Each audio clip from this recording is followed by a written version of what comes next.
Now that Robert is gone, this house finally belongs to the people who actually live here.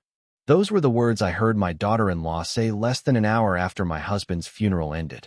I wish I could tell you I misunderstood her. I wish I could tell you grief had distorted my hearing. But I heard every word clearly. And in that moment, standing alone in the hallway of the home where I had lived for more than 40 years, I felt a different kind of loss begin. My name is Margaret Walker. I am 71 years old. Until recently, I was a wife. Robert and I were married for 47 years. We raised our son David in the little white house at the end of Maple Street. We celebrated birthdays there, holidays, graduations, anniversaries. We survived recessions, illnesses, and every challenge life placed in front of us. Through all of it, Robert was my partner. Then one cold February morning, everything changed. Robert passed away peacefully in his sleep. There was no warning, no final conversation, no dramatic goodbye, just silence. One day he was there asking me what I wanted for breakfast. The next day he was gone. The weeks that followed felt like a blur. Flowers arrived. Neighbors visited. Family members called. Everyone said the same things. They told me how sorry they were. They told me Robert had been a wonderful man. They told me to stay strong. I appreciated every kind word, but none of those words changed the reality waiting for me each morning when I woke up alone. The funeral took place on a gray Saturday afternoon. Friends and relatives filled the church. People shared stories about Robert's kindness and generosity. I smiled when appropriate. I thanked people for coming. I did everything a grieving widow is expected to do. But inside, I felt hollow. After the service, everyone gathered at the house. Food covered the kitchen counters. Conversations filled every room. At first, I was grateful for the company. The silence of an empty house terrified me. Yet as the afternoon progressed, something strange began to happen. I noticed Jennifer taking charge of everything. She directed relatives where to place dishes. She rearranged furniture. She made decisions without asking anyone. Normally, I would not have thought much about it. Some people simply cope by staying busy. But there was something different about her energy that day. Something I could not quite explain. Around 5 o'clock, I slipped away from the crowd and walked toward the hallway leading to the bedrooms. I needed a few minutes alone. My head ached. My heart felt heavy. As I approached the corner, I heard voices coming from the den. Jennifer was speaking to one of her friends. I had no intention of eavesdropping. Then I heard Robert's name. Instinctively, I stopped. Now that Robert is gone, this house finally belongs to the people who actually live here, Jennifer said. The women laughed softly. My entire body froze. The friend asked something I could not hear clearly. Jennifer answered without hesitation. Things are going to change around here. Change. Such a simple word. Yet the way she said it made me feel cold. I quietly stepped away before they noticed me. For the rest of the evening, those words echoed through my mind. Maybe she did not mean them the way they sounded. Maybe I was overly sensitive because of grief. That was the explanation I gave myself repeatedly. Unfortunately, the following days made that explanation harder and harder to believe. The first change happened less than a week later. David and Jennifer began stopping by the house almost every day. At first, I appreciated their concern. Then I noticed a pattern. They were no longer asking questions. They were making announcements. Jennifer informed me that certain rooms should be reorganized. Jennifer suggested which furniture pieces were outdated. Jennifer explained what improvements the property needed. Every conversation felt less like advice and more like instructions. One afternoon, she stood in my kitchen examining the cabinets. "This place needs updating," she said. I forced a smile. "Your father-in-law liked it the way it is." Jennifer shrugged. "Well, times change." There was that word again. Change. A week later, I invited my friend Susan over for coffee. We had known each other for nearly 30 years. After listening to me describe recent events, she frowned. "Margaret, are you sure everything is okay?" "What do you mean? You keep defending behavior that clearly bothers you." Her observation surprised me because it was true. I had been making excuses, not because I believed them, because the alternative felt too painful to consider. The alternative was that my daughter-in-law saw my husband's death as an opportunity. I was not ready to accept that possibility. Then came the first truly unsettling incident. One morning, I walked toward Robert's old study. Since his passing, I often sat there with a cup of coffee. It made me feel close to him. When I tried opening the door, it would not budge. Confused, I tried again. Locked. A few hours later, Jennifer arrived. I mentioned the issue casually. The study door seemed stuck. Jennifer barely looked up from her phone. Oh, David changed the lock. I stared at her. Changed the lock. We thought it would help keep important documents organized. My stomach tightened. Without telling me, she finally looked up. We were trying to help. Help. Another word people often use when they do something you never asked them to do. That evening, I called David. My son sounded uncomfortable the moment I brought it up. Mom, Jennifer thought it was a good idea. I waited for him to say more. He never did. After we ended the call, I sat alone in my living room staring at the family photographs lining the mantel. For the first time, I felt like a guest inside my own life. The following Sunday, Jennifer arrived carrying a folder. She placed it on the dining room table and smiled. There are some things we should start discussing. I looked at the folder, then at her. Something deep inside me whispered a warning. I could not explain it. I could not justify it. But I felt it. The same feeling I experienced in the hallway after the funeral. The same feeling that had been growing stronger every day. Jennifer opened the folder and began talking about the future. And as I listened, I realized my husband's funeral had not been the end of something. It had only been the beginning. Jennifer opened the folder and spread several papers across the dining room table as though she were presenting a business proposal instead of discussing the future of the home where I had spent most of my adult life. I sat quietly and watched her. The confidence in her movements surprised me. She was not asking questions. She was introducing plans. I have been thinking about what makes the most sense going forward, she said. Going forward. Another phrase that sounded harmless on the surface. Yet every time Jennifer used language like that, I felt as though she was already standing several steps ahead of everyone else. What exactly are we discussing? I asked. Jennifer smiled politely. Long-term arrangements. David sat beside her and stared at the table. He looked uncomfortable, but he did not interrupt. Jennifer continued. The house is a lot for one person to manage. I glanced around the room. The same room where Robert and I had hosted Christmas dinners. The same room where David opened birthday presents as a child. Suddenly, it sounded as though she were describing a property listed in a real estate brochure. I have managed it for years, I replied. Not by yourself, Jennifer said quickly. Robert handled a lot. The comment stung more than I expected. Not because it was completely untrue. Robert and I shared responsibilities. That was what marriage meant. But the implication was clear. She viewed me as incapable, as someone whose independence had ended alongside my husband's life. Jennifer pointed toward one of the documents. Maybe it would be easier if you eventually moved somewhere smaller. I felt my stomach tighten. There it was. The first direct suggestion. Not a question. A suggestion disguised as concern. I am not planning to move, I said calmly. Jennifer exchanged a glance with David. It lasted only a second, but I noticed it. Nobody is asking you to make a decision today, she replied. We are just discussing possibilities. Possibilities. Another carefully chosen word.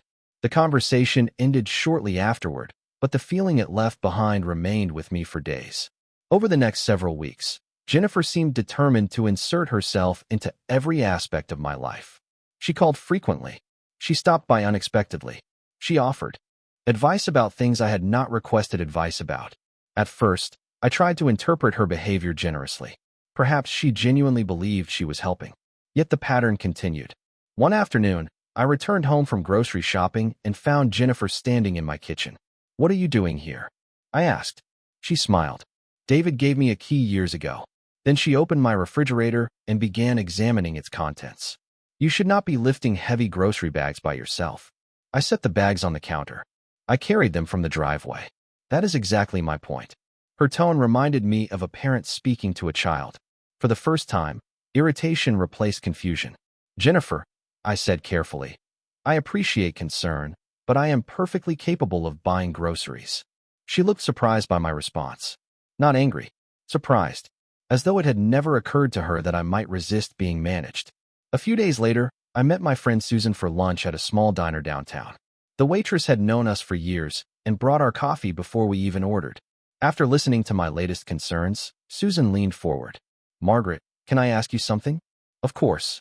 Have you ever considered that Jennifer might already have plans for that house? The question lingered in the air between us. I stirred my coffee slowly. I do not know. Susan frowned. You do know? You just do not want to believe it. Her words followed me home. That evening, I walked through each room of the house.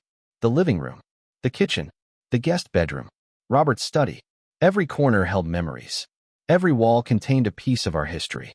The idea that someone else might already be imagining life there without me felt impossible. Yet impossible things had already begun happening. The next warning arrived unexpectedly.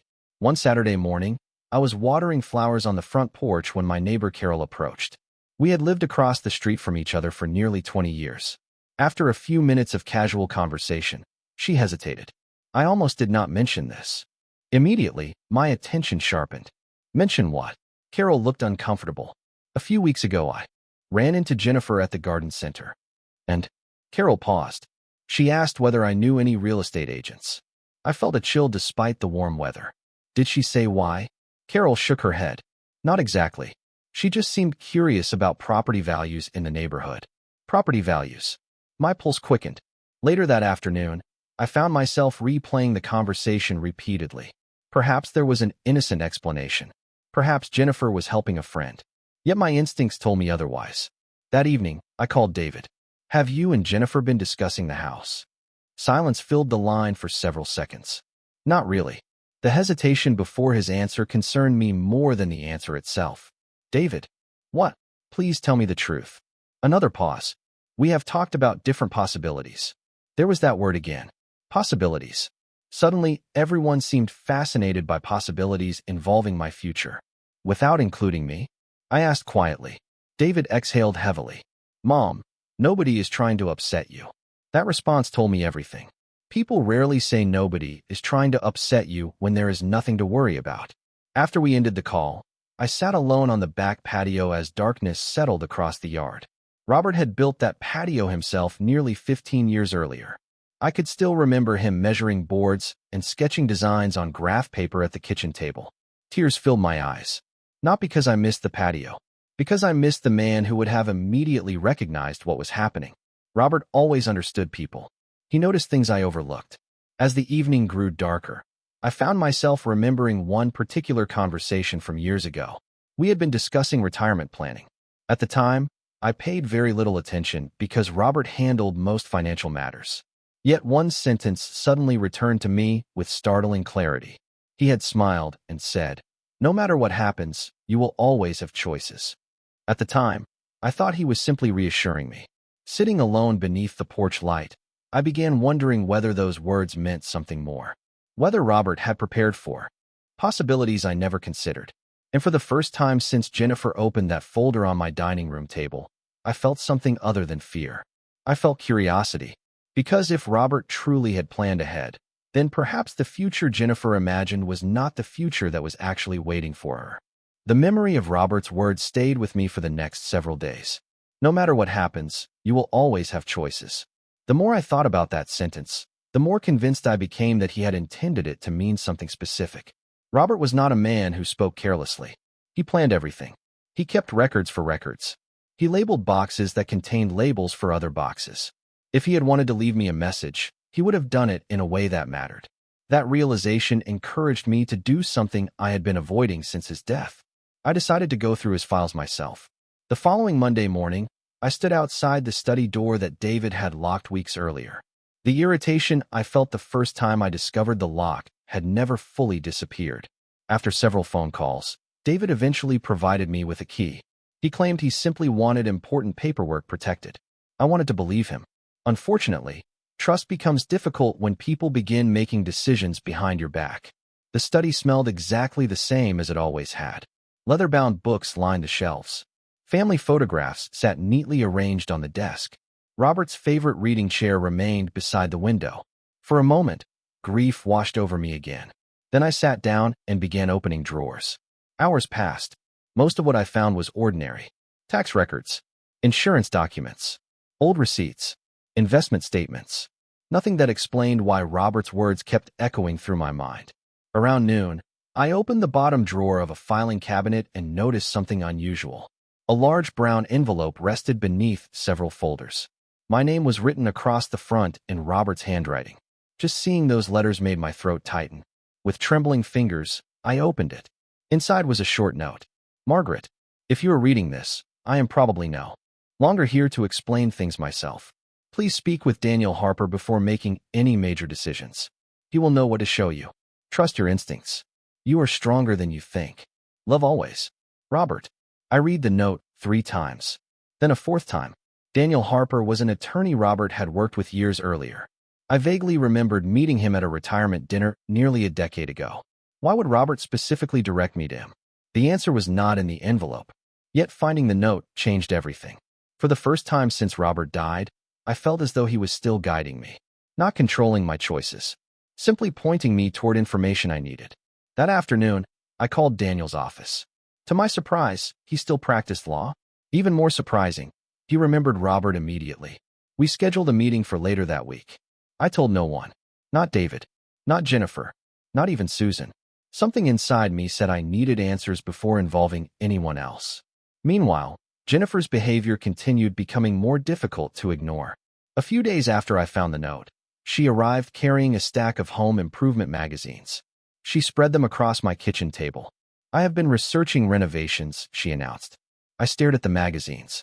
For what house? She laughed as though I had made a joke. This one. I did not laugh. Nobody has decided to renovate anything. Jennifer's smile faded slightly. I am only exploring options. There was that familiar pattern again. Options. Possibilities. Future plans. Always moving forward as though decisions had already been made. Later that evening, I received another unexpected piece of information. My neighbor Carol stopped by with homemade banana bread. After a few minutes of conversation, she hesitated.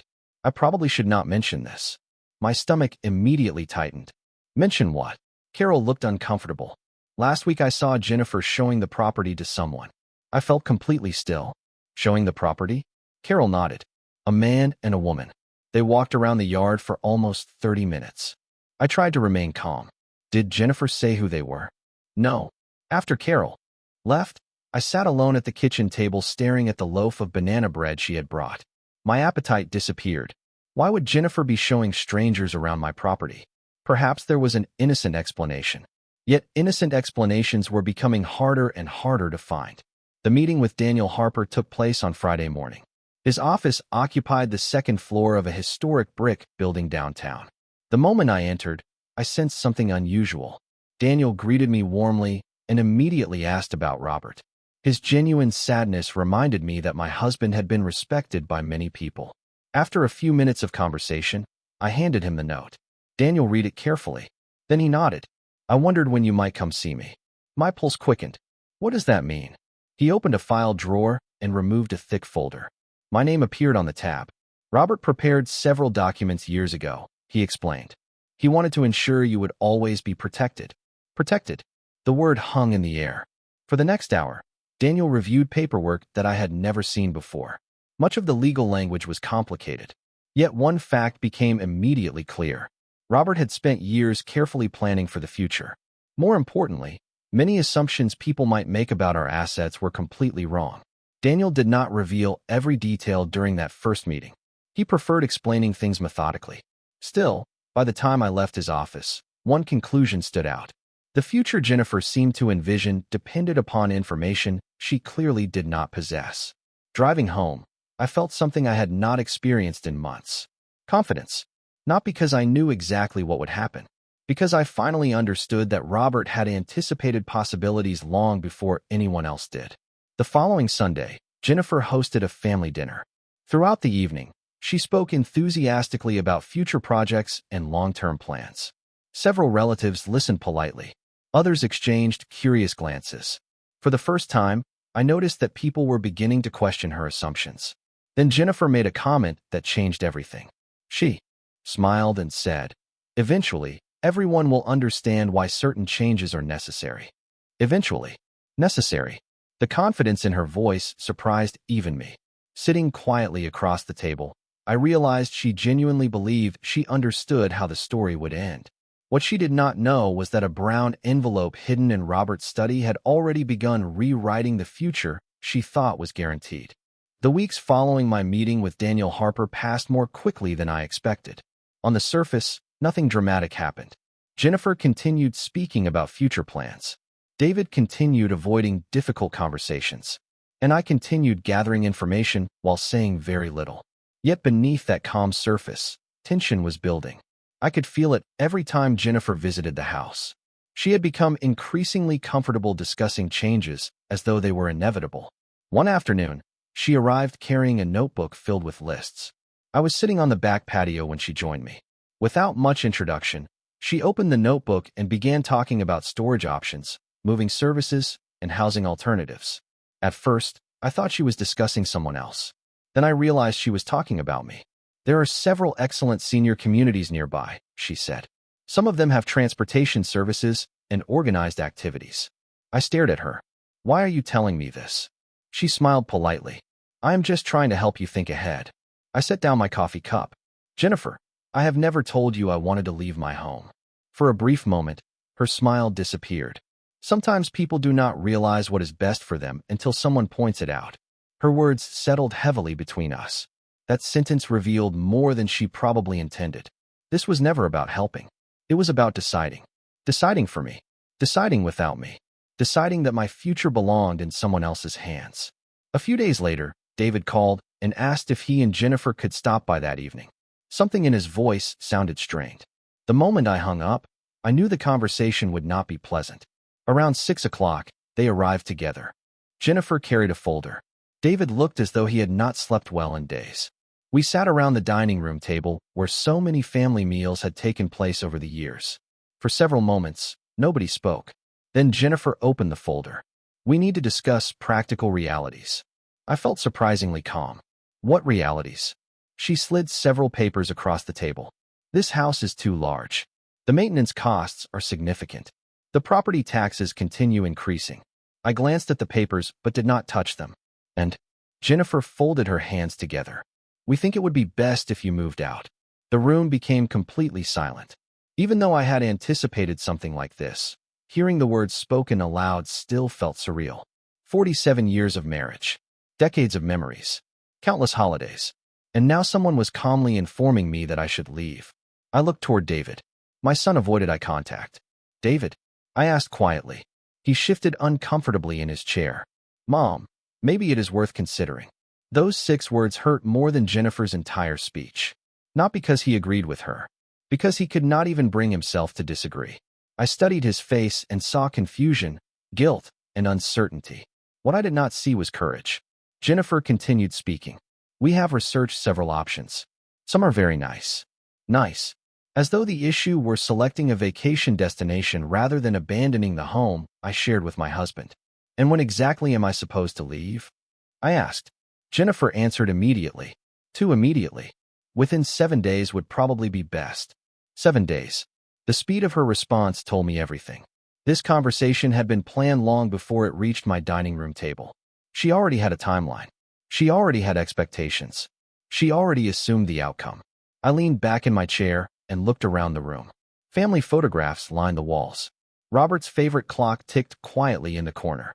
Outside the window, the maple tree he planted 20 years earlier swayed gently in the breeze. Every detail reminded me that this house represented far more than property. It represented a life. Jennifer mistook my silence for surrender. I know this is difficult, she said, but eventually you will see that it makes sense. I almost laughed. Not because anything was funny. Because the confidence in her voice had become astonishing. She genuinely believed she understood my future better than I did. David finally spoke. Mom, nobody wants to hurt you. I looked directly at him. Then why do I feel hurt? He had no answer. The meeting ended shortly afterward. Jennifer gathered her papers. David followed her toward the front door. Before leaving, my son turned around. For a moment, I thought he might apologize. Instead, he simply said, "Please think about it." Then they were gone. I remained seated at the dining room table long after their car disappeared from view. Surprisingly, I did not cry. Earlier in the year, I probably would have. Now I felt something different. Clarity. Everything hidden beneath polite conversations and carefully chosen words had finally emerged into the open. There could be no misunderstanding anymore. Jennifer wanted me out of the house. David was willing to allow it. The next morning, I called Susan. Within an hour, she was sitting across from me listening to the entire story. When I finished, she shook her head in disbelief. 7 days? I nodded. Susan's expression hardened. What are you going to do? I thought about Robert's note. Daniel Harper's file. The information I was still carefully processing. Then I smiled for the first time in weeks. I am going to pack a few things. Susan looked alarmed. You are leaving? Temporarily. She stared at me. Margaret, what are you planning? I looked toward the study where Robert's message had changed everything. I am planning to let people continue believing whatever they want. Susan slowly smiled. You know something they do not. Maybe. By the end of the week, several suitcases sat near the front door. Jennifer believed she was winning. David believed a difficult problem was being solved. Neither of them understood that the story they thought they were writing depended entirely on assumptions. And assumptions have a way of collapsing when they finally meet the truth. 3 days after that conversation, I loaded my suitcases into Susan's car and left the house I had shared with Robert for nearly half a century. The departure was strangely quiet. There were no arguments. No dramatic scenes. Jennifer had expected resistance. Instead, she received cooperation. That seemed to confuse her more than any confrontation could have. As I carried the last suitcase to the driveway, she stood near the front porch watching. I know this is difficult, she said. Her voice carried the same carefully measured sympathy she always used when explaining decisions she had already made. I simply nodded. Life is full of difficult moments. She appeared surprised by my calmness. I suspect she expected tears, perhaps anger. Instead, I gave her neither. Before getting into Susan's car, I turned and looked at the house one last time. The white siding needed fresh paint. The maple tree Robert planted years ago stretched proudly above the roofline. The porch swing where we spent summer evenings still moved gently in the breeze. For a brief moment, grief tightened around my heart. Then I remembered Robert's note. Trust your instincts. You are stronger than you think. The feeling passed. Susan welcomed me into her guest room as though I were family. Over the following days, she never pressured me for explanations. She simply made coffee every morning and listened whenever I wanted to talk. Her kindness reminded me that true support rarely announces itself. It simply shows up when needed. Meanwhile, I continued meeting with Daniel Harper. During our second appointment, he revealed more of the information Robert had carefully organized years earlier. Daniel spread several folders across his conference table and reviewed them one at a time. Every page seemed to answer questions I had not even known how to ask. Robert had planned extensively, far more extensively than I realized during our marriage. Certain assets had been structured in ways that protected my independence. Certain decisions required my approval. Certain assumptions other people might make about ownership were completely inaccurate. Daniel remained professional and cautious. He never spoke emotionally. Yet even his measured explanations could not hide the reality. Robert had anticipated the possibility that someone might eventually try to pressure me into surrendering control over my own future. As I listened, admiration mixed with sadness. Even after his death, he was still looking after me. Did Robert ever tell you why he set things up this way? I asked. Daniel smiled faintly. He said you were generous to everyone. He wanted to make sure nobody confused your kindness with weakness. I sat quietly for several seconds. That sounded exactly like Robert. When I returned to Susan's house that afternoon, I found myself thinking about all the small moments that reveal a person's character. Jennifer viewed generosity as something to manage. Robert viewed it as something to protect. The difference mattered. A week later, an unexpected phone call arrived. It was Rachel, my niece. We had always been close, but we had not spoken much since the funeral. After exchanging greetings, she lowered her voice. Aunt Margaret, can I ask you something? Of course. Is everything okay? The concern in her tone immediately caught my attention. Why do you ask? She hesitated. Because people have been talking. Those 4 words instantly made me curious. Talking about what? Rachel sighed. Jennifer has been telling relatives that moving was your idea. I almost laughed. Not because it was funny, because it was so predictable.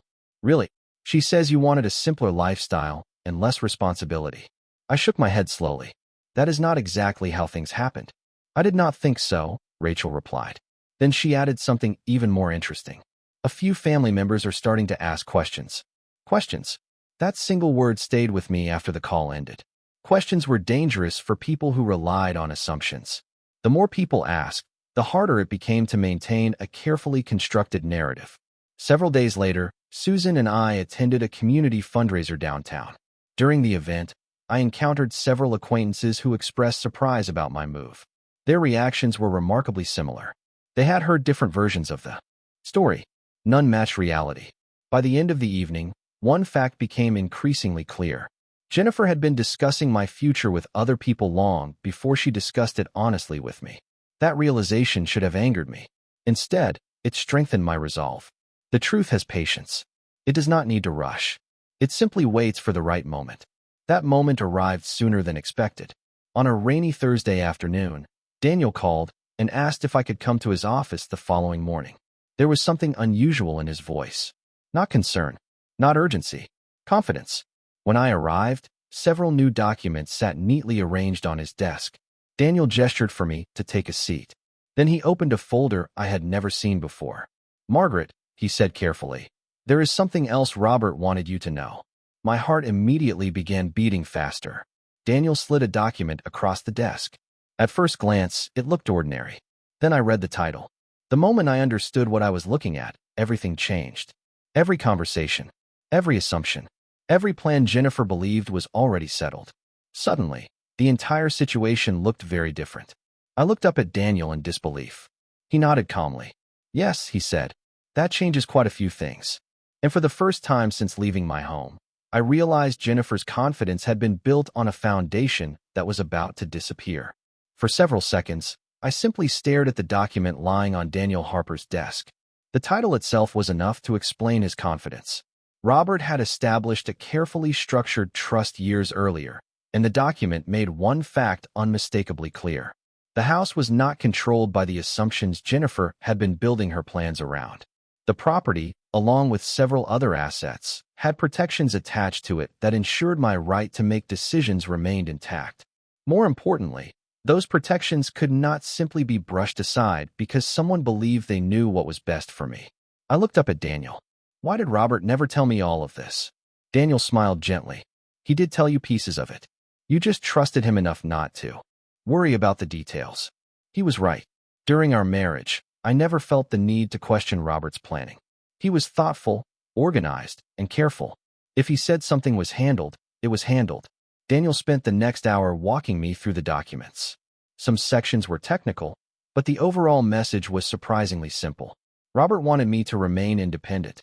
He wanted me to have options. He wanted me protected from pressure, regardless of where that pressure came from. As the meeting continued, another realization slowly settled in. Jennifer's confidence had never come from facts. It came from assumptions. She assumed that because Robert was gone, decisions would naturally shift toward her and David. She assumed that because I was grieving, I would quietly accept whatever future was presented to me. Most of all, she assumed nobody had prepared for a different outcome. When the meeting ended, Daniel handed me copies of several documents. "Keep these somewhere safe," he said. "And remember something important. You do not need to rush." Rush. That was exactly what everyone else seemed to be doing. Jennifer rushed conversations. Jennifer rushed plans. Jennifer rushed conclusions. For the first time in months, I felt comfortable slowing down. The following week passed quietly. Susan noticed the change in me almost immediately. One morning, she poured coffee and sat across from me at the kitchen table. "You look different." I smiled. "Different how?" "Calmer." I considered her observation. She was right. The fear that had followed me since Robert's funeral was beginning to fade. Not because my problems had disappeared, because uncertainty was being replaced with information. Information has a way of restoring confidence. A few days later, another interesting development occurred. David called unexpectedly. His voice sounded tense. "Mom, can we meet?" I agreed, and we arranged lunch at a small restaurant halfway between our homes. When I arrived, he was already waiting. The moment I sat down, I realized something had changed. David looked tired. Not physically tired, emotionally tired. For several minutes, we discussed ordinary things. The weather, Susan, community events. Finally, he set down his coffee cup. "Jennifer says you have been talking to attorneys." I kept my expression neutral. "And?" David sighed. "She thinks you are upset." The irony almost made me laugh. "David, do you think I am upset?" He looked down at the table. "I think you have reasons to be." That answer surprised me. It was the first honest thing he had said in months. We talked for nearly an hour. Not once did I mention the trust documents. Not once did I discuss what Daniel had shown me. Instead, I listened. The more David spoke, the clearer the situation became. He genuinely believed he was helping keep peace within the family. Unfortunately, keeping peace and avoiding truth are not the same thing. By the end of lunch, I understood something important. David was not leading any of this. He was following assumptions, following pressure, following a future someone else had already designed for him. As we prepared to leave, he hesitated. Mom, yes. I hope you know nobody wanted to hurt you. I looked at him carefully. Intentions matter, David. But so do actions. He nodded slowly. I could see the words affecting him. Later that evening, Rachel called again. This time, her voice carried excitement. You are not going to believe what I heard. I smiled. Try me. Apparently, Jennifer had begun discussing renovation ideas with extended family members. Some relatives were confused because they thought I still owned the home. Others assumed plans had already been finalized. The stories varied. The details changed. But one pattern remained consistent. Jennifer spoke about the future as though it already belonged to her. When the call ended, I found myself reflecting on how often people reveal their true expectations without realizing it. They speak confidently about things they do not yet possess. They act as though possibilities are guarantees. And eventually, confidence becomes mistaken for certainty. The following Friday brought another meeting with Daniel. This time, he reviewed several additional records Robert had organized over the years. Among them were personal notes, not legal instructions, not financial plans, personal reflections. Reading those pages felt like having one final conversation with my husband. Robert wrote about family, responsibility, gratitude. He wrote about wanting everyone to feel supported while still respecting individual independence. One sentence stood out above all the others. Never let anyone convince you that kindness requires surrendering your voice. I read that line several times. Then I folded the page carefully and placed it back inside the folder. Driving home afterward, I realized how much my perspective had changed. Months earlier, being forced out of the house felt like the end of my story. Now it felt like the beginning of a different chapter. Not because I wanted conflict, because I finally understood my position. Meanwhile, Jennifer continued moving forward as though nothing had changed. Through mutual acquaintances and family conversations, I learned she was exploring contractors, discussing property ideas, and making increasingly confident statements about future plans. Every new report reinforced the same conclusion. She still had no idea what Robert had arranged, and she still believed time was working in her favor. What she did not understand was that every passing day brought more people into the conversation. More relatives were asking questions. More inconsistencies were becoming visible. More assumptions were being examined. The narrative she had carefully built was beginning to develop cracks.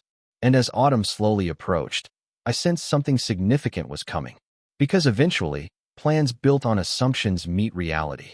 And when that happens, only one of them survives. Autumn settled over the town with cool mornings and golden leaves scattered across sidewalks and front lawns.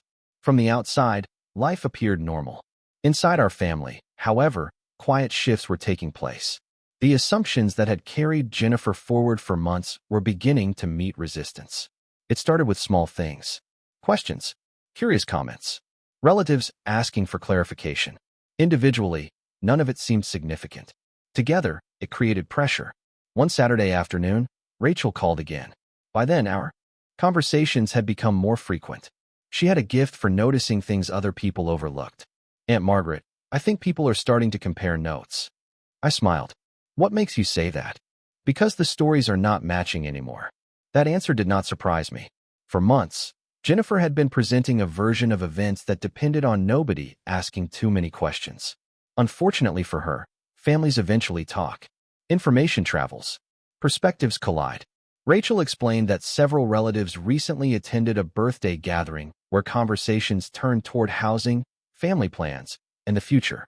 Apparently, Jennifer confidently described upcoming changes involving the property. The problem was that different people had heard different versions of those plans. Once they began comparing what they had been told, inconsistencies appeared. People are confused, Rachel said. And confused people start asking questions. After we ended the call, I found myself reflecting on how fragile assumptions really are. They seem powerful until someone requests evidence. Then everything changes. A few days later, I met Daniel again. Our meetings had gradually shifted from legal explanations to broader discussions about planning and family dynamics. Daniel possessed an unusual ability to explain complicated situations in simple terms. During that meeting, he reviewed several timelines connected to Robert's arrangements. The more I learned, the more obvious something became. Robert had not simply prepared documents. He had anticipated human behavior. He understood that grief often creates vulnerability. He understood that good intentions can become control. Most importantly, he understood that independence deserves protection. Before I left, Daniel asked a question that stayed with me all week. What outcome do you actually want? I thought about it carefully. I do not want revenge. He nodded. Good. I do not want anyone humiliated. Another nod. I simply want the truth to exist in the open. Daniel smiled. That usually produces better results than revenge anyway. On the drive back to Susan's house, I realized how much my mindset had changed. Earlier in the year, I spent countless hours worrying about what Jennifer might do next. Now I spent very little time thinking about her plans. My attention had shifted toward facts. Facts are surprisingly calming. The following weekend brought another unexpected development. David called and asked whether I would attend a family barbecue hosted by his cousin Mark. For a moment, I considered declining. Social gatherings had become complicated recently. Then I decided avoiding family would only strengthen misunderstandings. I will be there, I told him. The barbecue took place on a warm Sunday afternoon. Children played in the yard. Music drifted softly from outdoor speakers. Neighbors and relatives moved between folding tables covered with food. For the first hour, everything felt normal. Then I noticed something interesting. Several relatives approached me individually. Not with accusations. Not with gossip. With questions. They wanted to know how I was doing. Where I was staying. Whether I planned to return home. The pattern became impossible to ignore.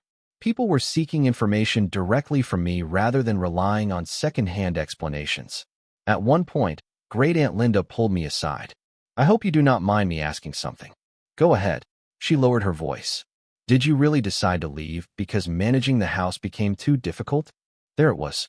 Another version of the narrative. I answered honestly. No, that was not my decision.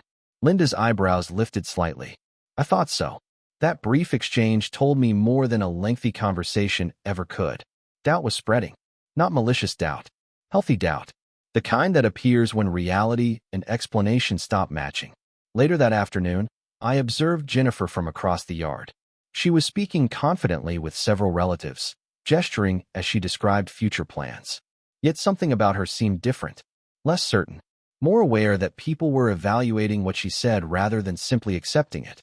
For the first time, I sensed that she could feel the ground shifting beneath her assumptions. Then something unexpected happened. Mark's wife casually mentioned how impressive it was that Robert had always planned ahead. The comment was innocent. Unfortunately, Jennifer responded too quickly. Well, eventually everything has to move forward. Several relatives exchanged glances. Nobody argued. Nobody challenged her. Yet the reaction was noticeable. People were listening differently now. After the barbecue, David walked with me toward my car. For several moments, neither of us spoke. Then he sighed heavily.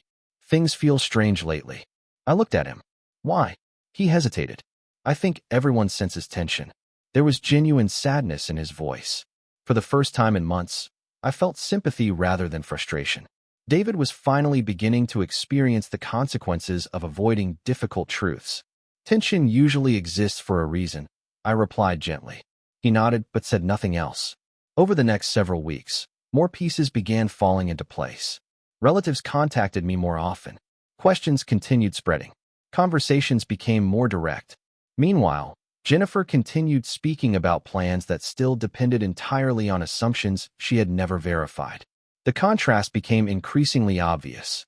One side relied on expectations. The other relied on facts. Eventually, those paths were destined to collide. The turning point arrived through a phone call from Daniel. His voice carried the same calm confidence I had come to recognize. Margaret, I think the time is approaching. I immediately understood what he meant. The situation had matured. Questions were circulating. Relatives were paying attention. Information was organized. Most importantly, the truth no longer needed to hide behind private conversations. After we ended the call, I sat quietly beside Susan's kitchen window watching autumn leaves drift across the backyard. Months earlier, I believed losing my husband meant losing stability. Then I believed leaving my home meant losing security. Now I understood something different. Stability does not come from houses. Security does not come from assumptions. They come from knowing who you are and standing firmly in the truth. Somewhere across town, Jennifer was still moving forward with plans she believed were inevitable. What she did not realize was that the moment of reckoning was no longer approaching. It had already begun, and before long, every assumption she built her future around would face the one thing assumptions can never defeat: reality. The invitation arrived on a Tuesday morning. It came from Daniel Harper's office, though I knew the idea had been developing for weeks. A formal family meeting had been scheduled. Certain documents needed to be reviewed. Certain questions needed answers. Certain assumptions needed verification. The wording was professional and neutral, yet I understood its significance immediately. The moment had finally arrived. Over the following days, I noticed a strange sense of calm settling over me. Months earlier, the thought of confronting everything would have filled me with anxiety. Now it felt different. I was no longer defending myself against rumors or assumptions. I was simply preparing to let facts speak. Susan noticed the change as well. The evening before the meeting, we sat together on her back porch watching the sun disappear behind the trees. "Are you nervous?" she asked. I considered the question carefully. "Not really." She smiled. "That means you are ready." Perhaps she was right. The next morning, I dressed carefully. Not because I wanted to impress anyone, because I wanted to honor myself. For months, other people had been discussing my future as though I were absent. Today, I intended to be fully present. The meeting took place in a conference room inside Daniel's office building. When I arrived, several family members were already there. Rachel sat near the window. Great Aunt Linda occupied a chair beside her. David stood near the coffee station, looking more uncomfortable than I had ever seen him. Jennifer sat at the far end of the table. The confidence she once displayed so effortlessly seemed slightly diminished. Not gone, just less certain. As people settled into their seats, polite conversation filled the room. Nobody mentioned the obvious reason we were all there. Eventually, Daniel entered carrying several folders. The room grew quiet. He greeted everyone warmly before taking his place at the head of the table. Then he began. The first part of the meeting focused on general estate matters. Daniel reviewed timelines, responsibilities, and administrative details. Everything remained calm and professional. Yet beneath the surface, anticipation continued building. Everyone understood that the most important information had not yet been discussed. Finally, Daniel opened a different folder. The atmosphere changed immediately. "There appear to have been several misunderstandings regarding Robert Walker's planning," he said. The word misunderstandings was remarkably polite. I noticed Rachel lower her eyes to hide a smile. Daniel continued reviewing documents one at a time. He explained dates, signatures, legal structures, ownership arrangements. Gradually, the picture became clearer for everyone in the room.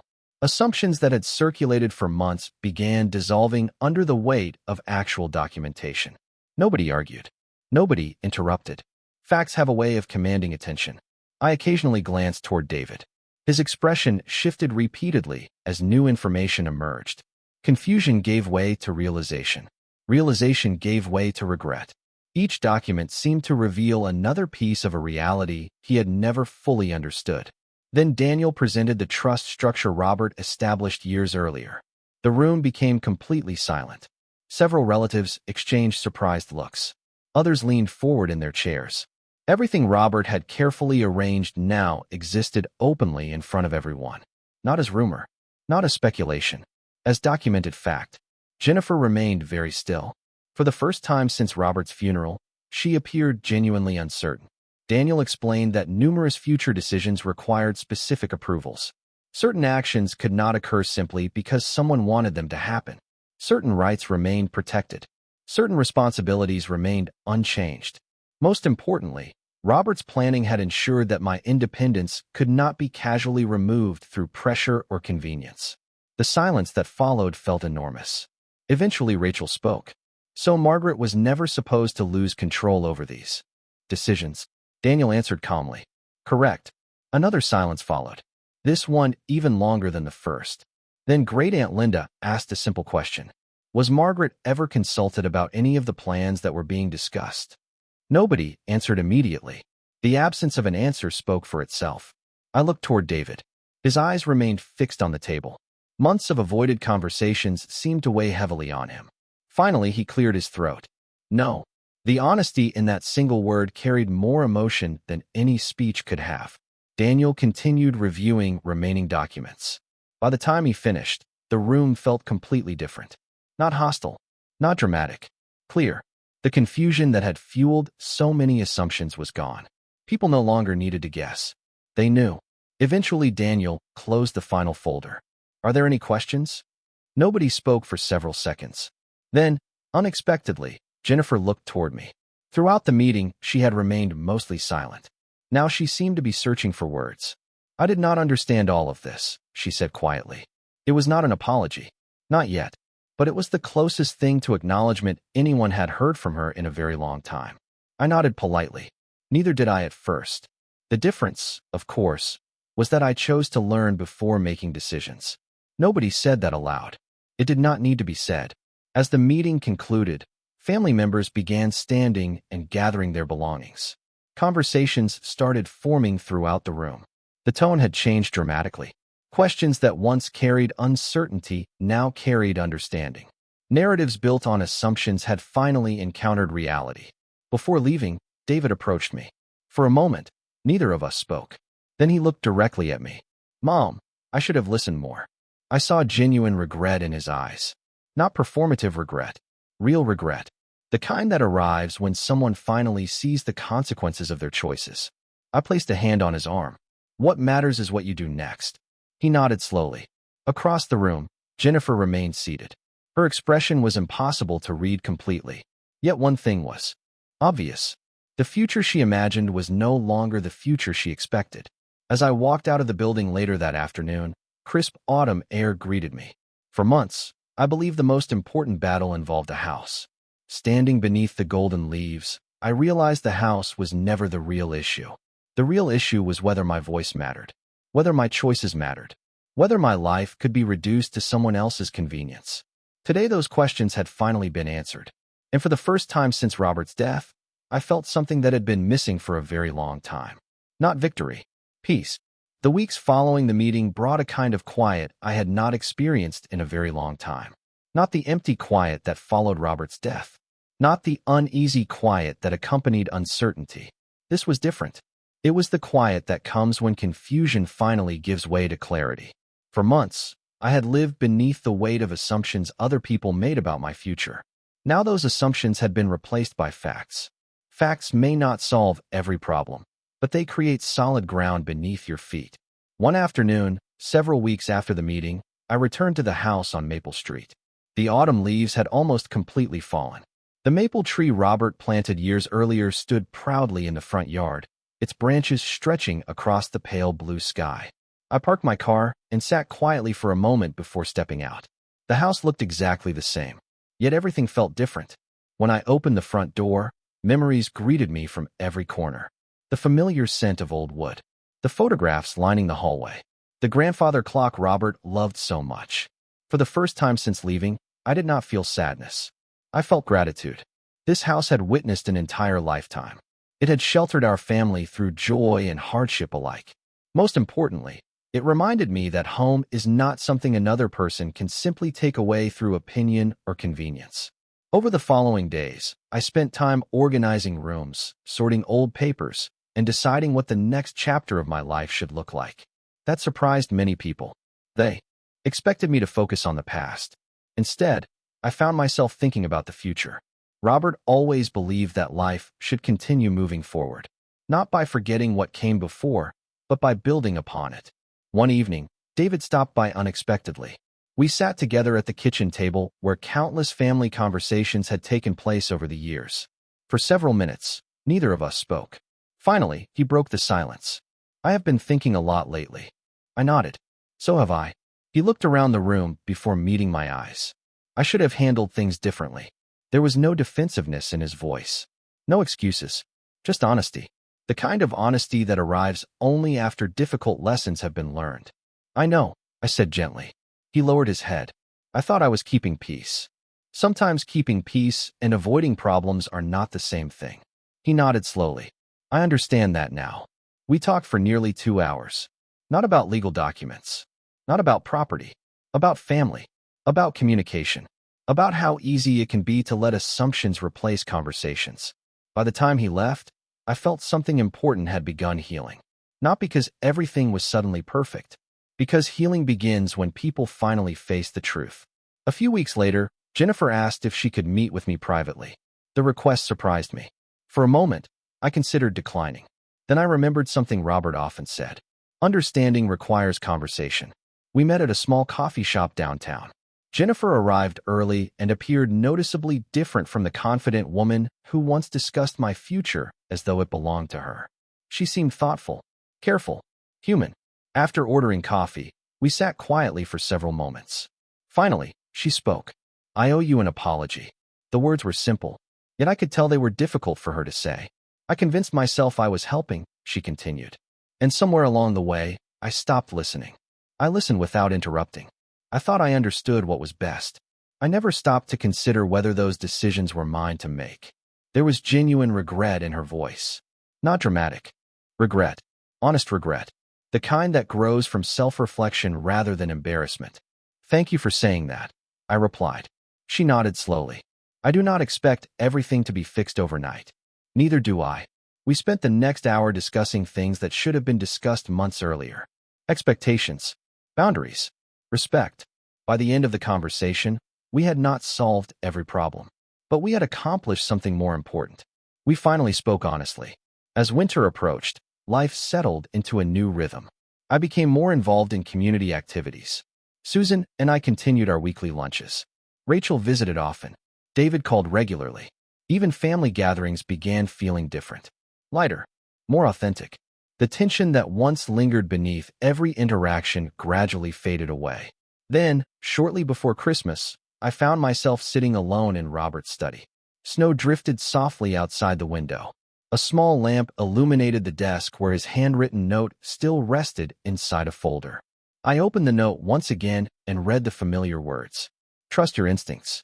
You are stronger than you think." This time, instead of sadness, I smiled. Robert had been right. Not because I won some great battle, because I discovered something important about myself. Strength is not refusing to feel pain. Strength is continuing forward despite it.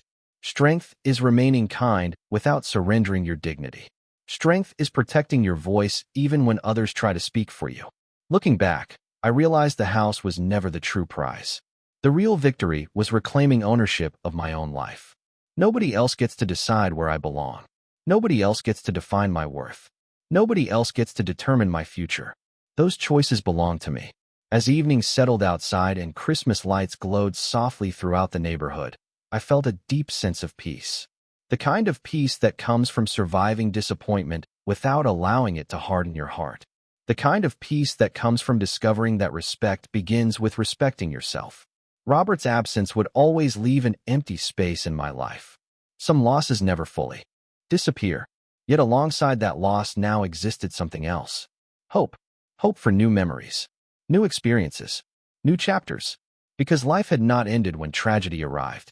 It had simply changed direction. And as I sat quietly in the home we built together, surrounded by memories and possibility, I understood something that months of confusion had almost made me forget. My story was never about losing a house. It was about finding my voice. And now that I had found it, I intended to use it.